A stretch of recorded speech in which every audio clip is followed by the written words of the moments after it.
А Ну кто, да. кто в этой системе отношений отвечает за дизайн?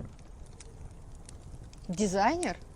А вот продукт-менеджер, его задача как бы быть Донести эти листки. посредником между директором по производству, который говорит, ну не могу я вот загнуть вот это вот так, могу только вот квадратно-параллельно. Вот. А дизайнер, ну, и вот продукт-менеджер, он еще вот этим занимается. Он говорит, ну ты там можешь такой бантик, чтобы вот он там вот квадратно-параллельно. То Он есть говорит, он практически специалист по в коммуникации. том числе.